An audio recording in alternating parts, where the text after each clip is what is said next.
Hello student, a very good morning to all of you. आज हम chemistry में chapter 4 पढ़ेंगे। इसका नाम है रासायनिक आबंध तथा आणविक संरचना, है ना। तो चलिए स्टार्ट करते हैं। इसमें पहला है लुईस प्रतीक यानी कि लुईस सिंबल। देखिए ये क्या होते हैं कि किसी रासायनिक संयोग में भाग लेने वाले बाह्यतम कोश के इलेक्ट्रॉन जो है संयोजी इलेक्ट्रॉन कहलाते हैं, है ना। जैसे कोई रासायनिक अभिक्रिया हो रही है, तो जैसे मान लीजिए कोई ये तत्व है, इसके कोश में इलेक्ट्रॉन जो है इस प्रकार से चक्कर लगाते रहते हैं, है ना। मान लीजिए इसमें 2 इलेक्ट्रॉन इस तरह से अंदर हैं किसी, तो इसका जो बाहरी कोश है यही जो है इलेक्ट्रॉन की साझेदारी में भाग लेगा, है ना। तो इन बाहरी कोश के इलेक्ट्रॉन को ही कहा जाता है संयोजी इलेक्ट्रॉन, ठीक। और ये जो बीच के जो अंदर वाले कोश के इलेक्ट्रॉन हैं वे पूर्ण रूप से सुरक्षित रहते हैं। देखिए जीएन लुईस ने परमाणु के संयोजी इलेक्ट्रॉनों को प्रदर्शित करने के लिए सरल प्रतीकों का प्रयोग किया था। देखिए ये लुईस प्रतीक जो है ये जीएन लुईस के द्वारा दिया गया था। तो इन्होंने क्या किया था, इलेक्ट्रॉनों को प्रदर्शित करने के लिए सरल प्रतीकों का प्रयोग किया था। तो इसमें क्या किया गया था कि उन्होंने परमाणु को तत्व के प्रतीक से तथा उसके संयोजी इलेक्ट्रॉन को प्रतीक के चारों ओर बिंदु लगाकर प्रदर्शित किया था। ठीक है, जैसे कोई परमाणु है तो तत्व के प्रतीक से, जैसे कि मान लीजिए हाइड्रोजन अगर हम लें तो हाइड्रोजन को हम H लिखेंगे, है ना। हाइड्रोजन हम पूरा नहीं लिखेंगे, उसके लिए हम क्या लिखेंगे, H लिख देंगे, है ना। H2 लिखते हैं, ऑक्सीजन के लिए O2 लिख देंगे, ठीक है। तो इस तरह से लिथियम लिखेंगे तो हम क्या लिखेंगे, Li। ये क्या हो गया, तत्व का प्रतीक हो गया, है ना। तथा उसके संयोजी इलेक्ट्रॉन को प्रतीक के चारों ओर बिंदु लगाकर, यानी कि जो उनके बाह्यतम कोश के इलेक्ट्रॉन है उसको जो है उसके चारों ओर बिंदु लगाकर हम प्रदर्शित कर देंगे। जैसे अगर हम लिथियम का ही लें तो लिथियम में कितने इलेक्ट्रॉन होते हैं, 3 होते हैं, है ना। परमाणु क्रमांक 3 होता है, इसका इलेक्ट्रॉन भी 3 होते हैं। तो इसका इलेक्ट्रॉनिक विन्यास क्या होगा, 1s2 2s1, यानी कि इसके बाह्यतम कोश में कितने इलेक्ट्रॉन हैं, 1 इलेक्ट्रॉन है। तो अगर हमें इसको लिथियम को बिंदु प्रतीक के रूप में अगर शो करना होगा तो हम लिखेंगे इस तरीके से, लिथियम हो गया और साथ में हम एक इलेक्ट्रॉन इस तरह से शो कर देंगे, है ना। इस तरीके से अगर बेरियम अगर हमें देखना है, लिथियम के बाद बेरियम 4 इलेक्ट्रॉन, तो लिखेंगे 1s2 2s2 और बेरियम का जो बिंदु प्रतीक होगा उसे लिखेंगे ऐसे लिख सकते हैं, ठीक है। या फिर हम चाहें तो इसे ऐसे भी लिख सकते हैं, ठीक है। किसी भी तरीके से हमें जो है इसके बाह्यतम कोश में 2 इलेक्ट्रॉन शो करने हैं इस तरीके से। तो लुईस प्रतीक में तत्व का प्रतीक जो है वो परमाणु के नाभिक और उनके आंतरिक कोशों को प्रदर्शित करता है, जबकि तत्व के प्रतीक के चारों ओर के जो बिंदु होते हैं वो उसके बाह्यतम कोश के इलेक्ट्रॉनों को प्रदर्शित करता है। जैसे हम दूसरे आवर्त का अगर हम लें, लिथियम होता है ना दूसरे आवर्त में, लिथियम में 1 इलेक्ट्रॉन। बेरिलियम हो गया, इसमें कितने इलेक्ट्रॉन हैं, 2 इलेक्ट्रॉन है, ठीक। बोरान हो गया, बोरान में कितने होंगे, बाह्यतम कोश में 3 इलेक्ट्रॉन, है ना। कार्बन में कितने हैं, 4 इलेक्ट्रॉन हैं। देखिए जब इलेक्ट्रॉनिक विन्यास आपको आ जाएगा तो आप आराम से निकाल लेंगे कि इसके बाह्यतम कोश में कितने इलेक्ट्रॉन हो सकते हैं, ठीक है। नाइट्रोजन है, नाइट्रोजन में कितने होंगे, 5 इलेक्ट्रॉन होंगे, ठीक है। इसी प्रकार से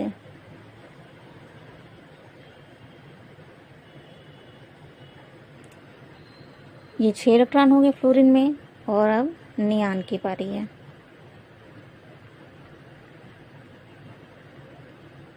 नियान के बाह्यतम कोश में 8 इलेक्ट्रॉन होते हैं।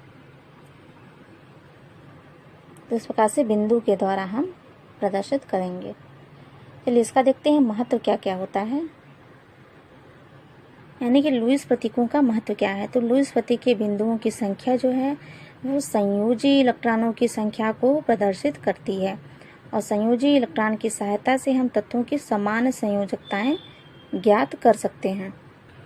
देखिए यदि लुईस प्रतीक में 4 या उससे कम बिंदु होते हैं तो उस तत्व की संयोजकता बिंदुओं की संख्या के बराबर होती है। यदि प्रतीक में 4 से अधिक बिंदु होते हैं तो तत्व की संयोजकता ज्ञात करने के लिए क्या करते हैं, 8 में से उस संख्या को घटा देते हैं जितनी की बिंदुओं की संख्या होती है ना। जैसे कि अगर हम दूसरा ही लें, दूसरे आवर्त की बात करें, देखिए जैसे लिथियम है, beryllium, boron, carbon, nitrogen, oxygen, fluorine और नियान। ठीक है, लिथियम में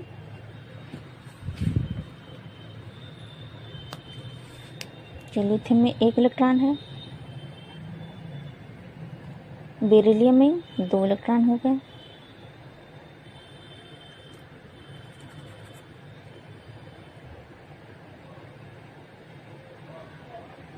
बोरान में 3 इलेक्ट्रॉन, कार्बन में 4 इलेक्ट्रॉन,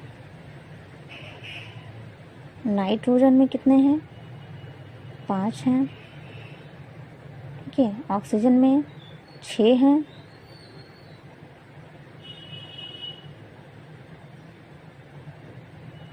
एक दो तीन चार हो गए ना, 5 6 हो गए। ठीक है, फ्लोरीन में 7,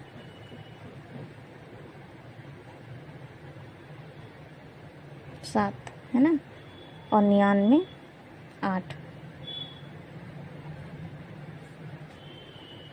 ठीक है, तो अब ये देखिए कह रहा है कि यदि लुईस प्रतीक में 4 या उससे कम बिंदु होते हैं तो तत्व की संयोजकता बिंदुओं की संख्या के बराबर होती है। अब देखिए यहाँ से यहाँ तक देखिए इसकी संयोजकता हम देखेंगे, 4 से कम बिंदु हुए तो संयोजकता उतनी ही होगी, है ना। तो लिथियम में 1 ही बिंदु है तो हम उसकी संयोजकता क्या लिखेंगे, 1। बेरिलियम में 2 बिंदु है तो संयोजकता 2 हुई। ठीक है, बोरान में 3 बिंदु है तो संयोजकता 3 हुई, कार्बन में 4 हुई। अब देखिए जब कह रहा है कि 4 से अधिक बिंदु होते हैं तो तत्व की संयोजकता जो है वो ज्ञात करने के लिए हम 8 में से माइनस कर देते हैं उस संख्या को। अब यहाँ देखिए 4 से अधिक हो गया ना, यहाँ 5 हो गया है तो 8 में से हम 5 घटाएंगे ना, तो इसमें हम क्या करेंगे, 8 में से अगर हम -5 कर देंगे तो कितना आएगा, 3 आएगा। तो इसकी संयोजकता 3 हो गई। ये देखिए इसमें क्या हो गया, इसमें हम 8 में से 6 घटाएंगे तो क्या होगा, 2 आएगी संयोजकता। इसमें 8 में से 7 घटाया तो 1 आया, और 8 में से 8 घटाया तो 0, है ना। तो ये है।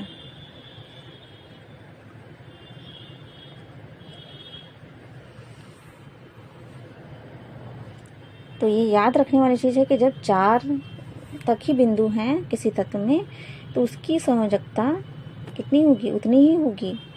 लेकिन जब 4 से अधिक बिंदु हो गए तो हम 8 में से माइनस कर देते हैं। चलिए अब नेक्स्ट है अष्टक का नियम यानी कि ऑक्टेट रूल्स। तो देखिए एक साइंटिस्ट थे जिनका नाम है कौशल तथा लुईस। तो उन्होंने परमाणुओं के बीच रासायनिक संयोजन से एक महत्वपूर्ण सिद्धांत को विकसित किया था। ठीक है, और इसे रासायनिक आबंधन का इलेक्ट्रॉनिक सिद्धांत कहा। रासायनिक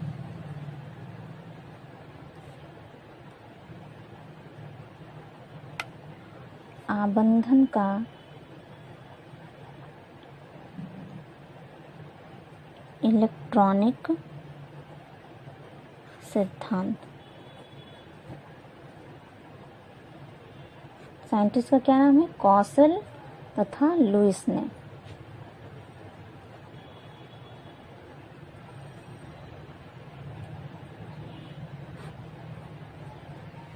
ठीक है, तो इन्होंने क्या किया था, फिर से सुन लीजिए कि परमाणुओं के बीच रासायनिक संयोजन का एक महत्वपूर्ण सिद्धांत विकसित किया था। ठीक है, कि परमाणुओं के बीच रासायनिक संयोजन किस प्रकार से होता है और क्यों होता है, जिसको इन्होंने रासायनिक आबंधन का इलेक्ट्रॉनिक सिद्धांत कहा था। तो देखिए इस सिद्धांत के अनुसार परमाणु इलेक्ट्रॉन की साझेदारी अथवा स्थानांतरण द्वारा बंध बनाते हैं। इस प्रक्रिया में उनके संयोजी कोश में 8 इलेक्ट्रॉन हो जाते हैं, इसलिए इसे अष्टक का नियम कहते हैं। यानी कि हम कह सकते हैं कि तत्वों के द्वारा अपने बाह्यतम कोश में 8 इलेक्ट्रॉनों को पूर्ण करने की प्रक्रिया को ही अष्टक का नियम कहते हैं। चलिए नेक्स्ट है सहसंयोजी आबंध। तो परमाणुओं द्वारा इलेक्ट्रॉनों की बराबर की साझेदारी द्वारा जो बंध बनता है उसे सहसंयोजक आबंध कहते हैं, है ना। परमाणुओं के द्वारा इलेक्ट्रॉनों की बराबर की साझेदारी हो रही है, यानी कि जितना इलेक्ट्रॉन कोई परमाणु देगा उतना ही इलेक्ट्रॉन वो लेगा भी, है ना। तभी तो कहा जाएगा बराबर की साझेदारी। तो बराबर की साझेदारी द्वारा जो बंध बनेगा उसे हम कहेंगे सहसंयोजी आबंध, ठीक है। तो जिन साझे के इलेक्ट्रॉन युग्मों द्वारा सहसंयोजक आबंध का निर्माण होता है उन्हें इलेक्ट्रॉनों का आबंध युग्म कहते हैं, या फिर बॉन्ड पेयर ऑफ इलेक्ट्रॉन कहते हैं। यानी कि जो इलेक्ट्रॉन युग्म साझेदारी में भाग लेगा उन्हें कहेंगे इलेक्ट्रॉन आबंध युग्म, या फिर कहेंगे बॉन्ड पेयर, ओके। और जो साझे के इलेक्ट्रॉन मतलब साझेदारी में भाग नहीं लेगा उसे कहेंगे एकाकी युग्म या फिर लोन पेयर। इसका एग्जाम्पल देख लेते हैं। जैसे है हाइड्रोजन अणु का निर्माण, यानी कि हाइड्रोजन का निर्माण कैसे होता है।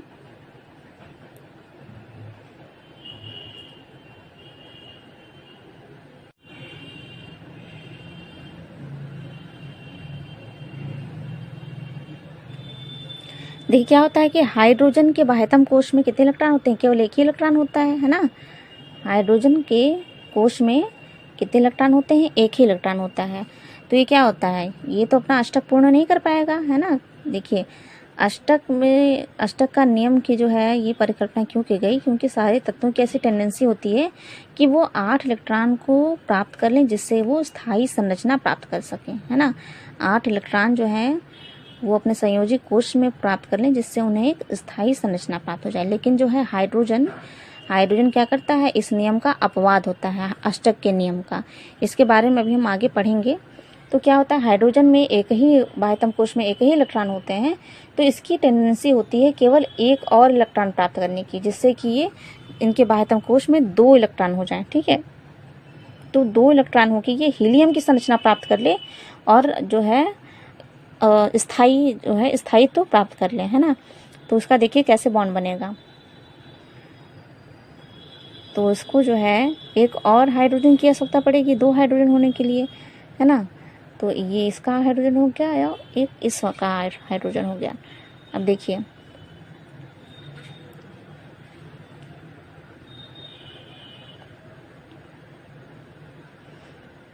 तो बॉन्ड बनाना है तो हम इन दोनों को पास में लिखते हैं इस तरह से, ठीक है। तो ये देखिए इसको भी 2 हाइड्रोजन मिल गया और इसे भी, तो इन दोनों के बीच एक एक इलेक्ट्रॉन की बराबर की साझेदारी हुई, एक एक इलेक्ट्रॉन की बराबर की साझेदारी हुई। तो एक एक इलेक्ट्रॉन की बराबर की साझेदारी हुई, इसलिए हम इनके बीच में एक पेयर बनाते हैं, है ना। एक तीर के द्वारा इसे शो करते हैं। अब देखिए नेक्स्ट हम देख लेते हैं क्लोरीन अणु का। क्लोरीन का अगर हम देखते हैं एग्जाम्पल, देखिए क्लोरीन का जो इलेक्ट्रॉनिक विन्यास कितना होता है। देखिए क्लोरीन में पहले परमाणु क्रमांक होता है 17, यानी कि इलेक्ट्रॉनों की संख्या 17 है, 17 इलेक्ट्रॉन है। तो इसका इलेक्ट्रॉनिक विन्यास होगा 1s2, 2s2, 2p6। देखिए 6 4 10 हो गए ना। अब हमें कितने चाहिए इलेक्ट्रॉन, 7 चाहिए।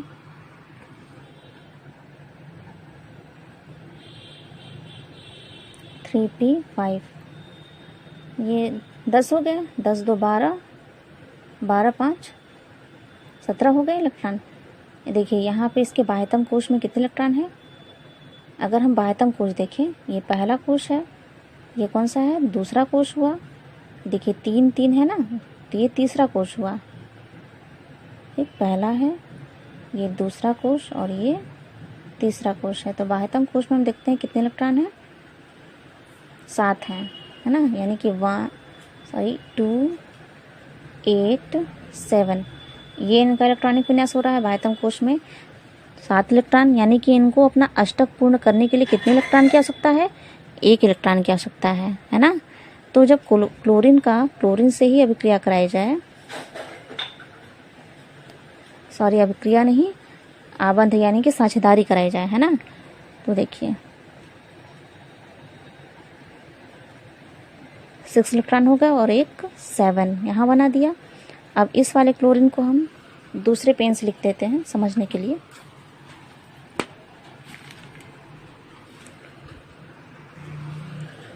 इस क्लोरीन के बाह्यतम कोश में भी कितने इलेक्ट्रॉन होंगे? 7 होंगे, है ना। ये हो गया, ठीक। तो देखिए ये वाला क्लोरीन जो है इससे इलेक्ट्रॉन को ले लिया, है ना।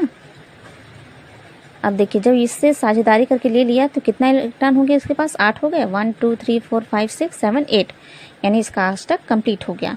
अभी देखिए ये भी क्या करेगा, ये भी इससे एक इलेक्ट्रॉन ले लेगा।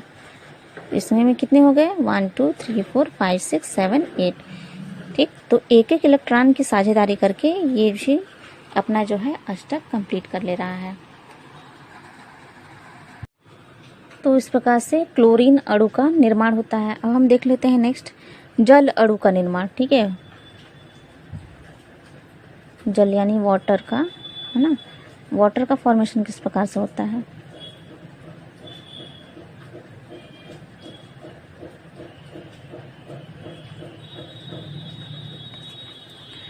देखिए जल का हम जानते हैं फॉर्मूला क्या होता है? H2O, यानी कि वाटर मॉलिक्यूल्स को, वाटर को बनाने के लिए हमें एक ऑक्सीजन की आवश्यकता होती है ना, और 2 होती है हाइड्रोजन की आवश्यकता। एक यहाँ हाइड्रोजन लिखेंगे और एक इस तरह से लिखेंगे। अब देखिए हाइड्रोजन का तो हमें पता है कि इसके संयोजक कोश में कितने इलेक्ट्रॉन होते हैं? एक ही इलेक्ट्रॉन होते हैं, एक यहाँ होंगे, एक यहाँ होंगे। ऑक्सीजन का कितना होता है? तो ऑक्सीजन का हमें परमाणु क्रमांक याद होना चाहिए। तो ऑक्सीजन का परमाणु क्रमांक कितना होता है? 8 होता है ना। परमाणु क्रमांक 8 होता है, इलेक्ट्रॉनों की संख्या 8 होती है। तो हम इसका इलेक्ट्रॉनिक विन्यास किस प्रकार से लिख सकते हैं? 1s2 2s2 2p, देखिए 4 हो गए, 2p 4, है ना। 2 2 4 4 8, ठीक। तो 8 हो गए इलेक्ट्रॉन। तो देखिए पहले कोश में 2 इलेक्ट्रॉन है और दूसरे कोश में कितने हैं? 4 2 6 हैं, 6 इलेक्ट्रॉन है। तो इसे अपना अष्टक पूर्ण करने के लिए कितने इलेक्ट्रॉनों की आवश्यकता है? 2 इलेक्ट्रॉनों की आवश्यकता है। अब देखिए इसे हम शो कर देते हैं।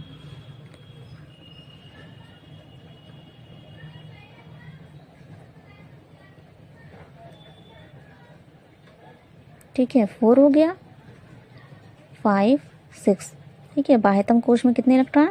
6 इलेक्ट्रॉन। अब हम हाइड्रोजन के इलेक्ट्रॉन को शो करते हैं।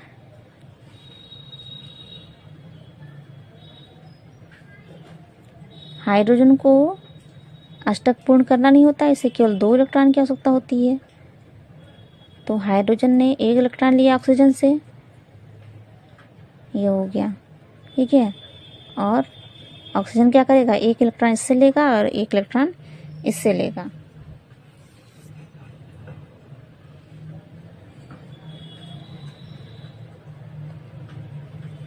अब देखिए 6 इसके पास पहले थे, है ना, 7 और 8, यानी कि ऑक्सीजन में अष्टक क्या हो गया? ऑक्सीजन के अष्टक पूर्ण हो गए और हाइड्रोजन को भी 2 इलेक्ट्रॉन मिल गया, है ना।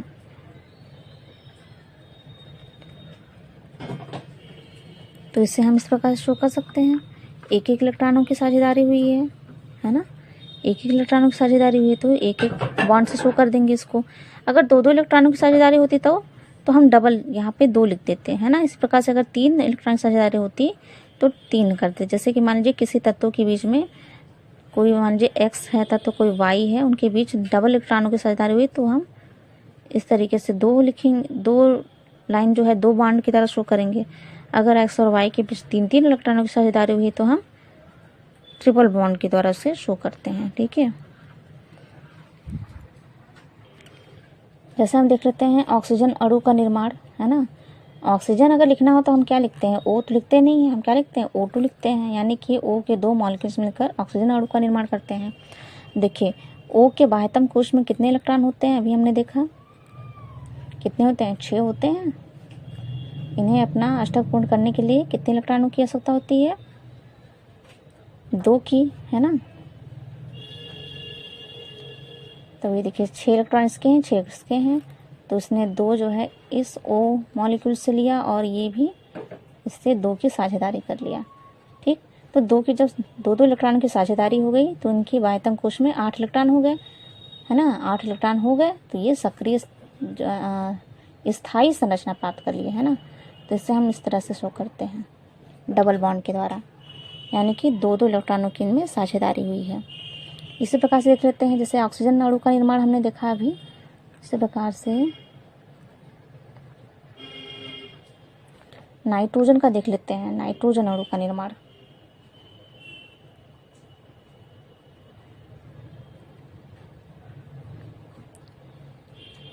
अब देखिए नाइट्रोजन है, तो नाइट्रोजन का हमें ज्ञात होना चाहिए कि नाइट्रोजन का परमाणु क्रमांक क्या है, और परमाणु क्रमांक के आधार पर हम इसका इलेक्ट्रॉनिक विन्यास लिखेंगे। उसके बाद इसमें बाह्यतम कोश में इलेक्ट्रॉनों की संख्या ज्ञात करते हैं, है ना। तो नाइट्रोजन के बाह्यतम कोश में कितने इलेक्ट्रॉन हैं? 5 इलेक्ट्रॉन होते हैं। ठीक,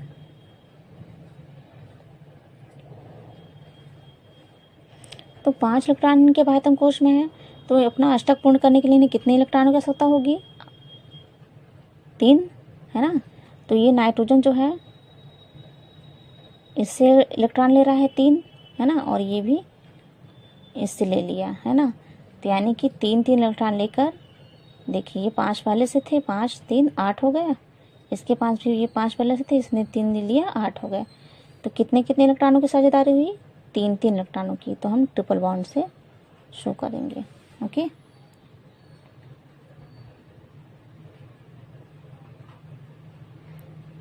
इसी प्रकार से अगर हम देखें अमोनिया का,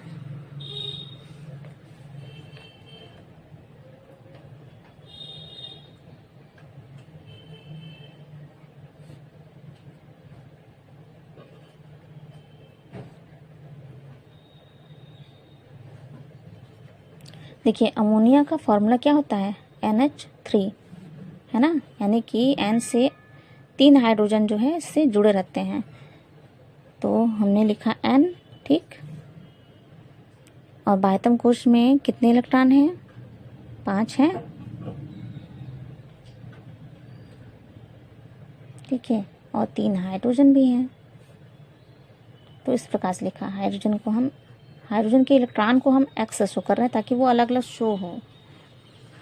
ठीक है, ये मत सोच लीजिएगा कि हाइड्रोजन का इलेक्ट्रॉन जो है X टाइप का होता है, X टाइप का नहीं होता है।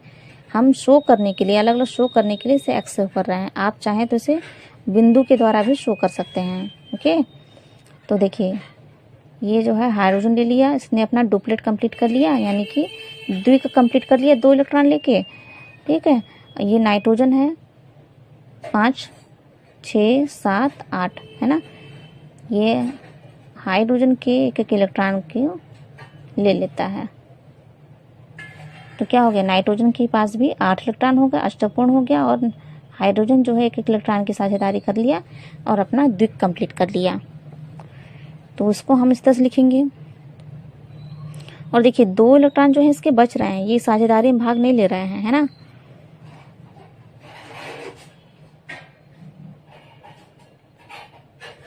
ओके, तो इस प्रकार से हम इसको लिखेंगे। अब देखिए नेक्स्ट है सहसंयोजकता, यानी कि कोवैलेंसी। देखिए रासायनिक बंध के बनते समय एक परमाणु का जितना इलेक्ट्रॉन साझेदारी में भाग लेता है वह उसकी संयोजकता कहलाता है ना। किसी रासायनिक बंध के बनते समय किसी तत्व का जितना इलेक्ट्रॉन साझेदारी में भाग लिया वही उसकी सहसंयोजकता कहलाएगी। जैसे कि एथिलीन का निर्माण जब होता है तो एथिलीन में जब कार्बन की संयोजकता पूछा जाएगा, कार्बन की सहसंयोजकता पूछा जाएगा तो कहेंगे, देखिए जैसे कि एथिलीन में कार्बन की सहसंयोजकता 4 दी गई है, तो यानी कि एथिलीन के निर्माण में कार्बन के जो है 4 परमाणु वो जो है इलेक्ट्रॉनों की साझेदारी में भाग लेते हैं। ठीक है, तो 4 परमाणु भाग ले रहे हैं इसलिए इनकी सहसंयोजकता बताई गई है 4। तो देखिए एथिलीन के निर्माण में 2 कार्बन है ना, और हाइड्रोजन कितने हैं? 4 हैं। एक हाइड्रोजन हमने यहाँ लिखा, एक यहाँ, इस प्रकार से लिख लिया। तो हमें हाइड्रोजन का तो पता ही है कि वायतम कोश में इसमें एक ही इलेक्ट्रॉन होते हैं। देखिए बार बार मैं एक्स लिख रही हूँ तो आप लोग कंफ्यूज नहीं होएगा, आप चाहे तो इसे पॉइंट के द्वारा भी शो कर सकते हैं, है ना। कार्बन देखिए, कार्बन में हमें पता करना है कि इसके बाह्यतम कोश में इलेक्ट्रॉन कितने होते हैं। तो क्या करेंगे हम, पहले इसका कार्बन का क्या करेंगे, इलेक्ट्रॉनिक विन्यास निकाल लेंगे। देखिए कार्बन का परमाणु क्रमांक कितना होता है, यहाँ लिखती हूँ, कार्बन का परमाणु क्रमांक होता है 6, है ना। तो इसका इलेक्ट्रॉनिक विन्यास किस तरह लिखेंगे, 1s2 2s2 2p2, है ना। पहले कोश में 2 इलेक्ट्रॉन, दूसरे कोश में 4 इलेक्ट्रॉन, है ना। तो 4 इलेक्ट्रॉन है इसके संयोजी कोश में, तो हम यहाँ पे 4 जो है लिख देते हैं। 4 है तो इसको अपना अष्टक पूर्ण करने के लिए कितने इलेक्ट्रॉनों की ओर आ सकता है, 4 इलेक्ट्रॉनों की ओर आ सकता है इसे।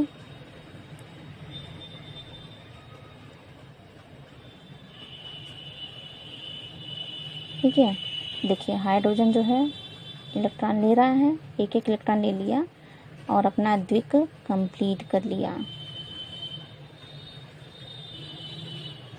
अब देखिए कार्बन क्या करेगा, अब इस वाले कार्बन को देखिए, 4 इसके पास पहले से हैं, 1 2 3 4, है ना। अब हाइड्रोजन का एक लिया तो कितना होगा, 4 5 6, फिर इस वाले कार्बन का लिया तो 7 8, है ना। देखिए हो गए अष्टक कंप्लीट इसके, 1 2 3 4 5 6 7 8 हो गए अष्टक कंप्लीट हो गए इसके। अब यहाँ देखिए ये भी इसकी ले लिया एक इलेक्ट्रॉन और अष्टक जो है कंप्लीट हो गए, है ना। तो 2 इलेक्ट्रॉनों की साझेदारी करके ये अपना अष्टक कंप्लीट कर लिया है एथिलीन।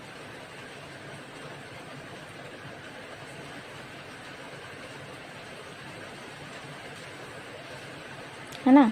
तो देखिए अब इलेक्ट्रॉन कितने भाग लिए इसके, 4 इलेक्ट्रॉन भाग ले रहे हैं कार्बन के, ये भी इलेक्ट्रॉन जो है साझेदारी में भाग लिया है और ये दोनों भी ले लिए। इसी प्रकार से ये इलेक्ट्रॉन भी साझेदारी में भाग ले रहा है ना, यानी कि चारों इलेक्ट्रॉन जो है साझेदारी में भाग ले लिया, इसलिए इसकी सहसंयोजकता कितनी है, 4 है। ओके, अब देखिए किसी एक ही अधातु के 2 या 2 से अधिक परमाणु आपस में मिलकर अणु बनाते हैं, जैसे कि H2N2Cl2 और P4, ये तो अभी हमने देखा ही। अब देखिए जब 2 या 2 से अधिक अधातुओं के 2 या 2 से अधिक परमाणु आपस में संयोग करते हैं, जैसे H2 और NH3 का कह रहा है ना, तब क्या होती है, सहसंयोजकता होती है, सहसंयोजकता उनकी बनती है। नेक्स्ट है जब 2 तत्वों के परमाणुओं को उत्कृष्ट गैस की स्थायी संरचना प्राप्त करने के लिए इलेक्ट्रॉनों की आवश्यकता होती है। यानी देखिए कह रहा है कि सहसंयोजकता की आवश्यकता क्यों होती है, क्यों कोई जो है यौगिक जो है सहसंयोजकता शो करता है, तो क्यों होता है, तो किसी एक ही अधातु के 2 या 2 से अधिक परमाणु जब आपस में मिलकर अणु बनाते हैं, है ना।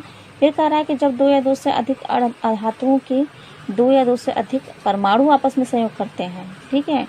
फिर कह रहा है कि जब दो तत्वों के परमाणुओं को उत्कृष्ट गैस की स्थायी संरचना प्राप्त करने के लिए इलेक्ट्रॉनों की आवश्यकता होती है। यानी कि उत्कृष्ट गैस की स्थायी संरचना मतलब कि उन्हें अपना अष्टक कंप्लीट करना होता है, 8 इलेक्ट्रॉन को पूर्ण करना होता है अपने बाह्यतम कोश में, जिससे कि अष्टक कंप्लीट हो जाए और वो स्थायी संरचना प्राप्त कर ले, ठीक है। फिर है कि जब 2 तत्वों की विद्युत ऋणात्मकताओं का अंतर 0 या बहुत कम होता है, ओके, तब ये जो है सहसंयोजकता की आवश्यकता होती है, सहसंयोजक बंध की आवश्यकता होती है, ओके।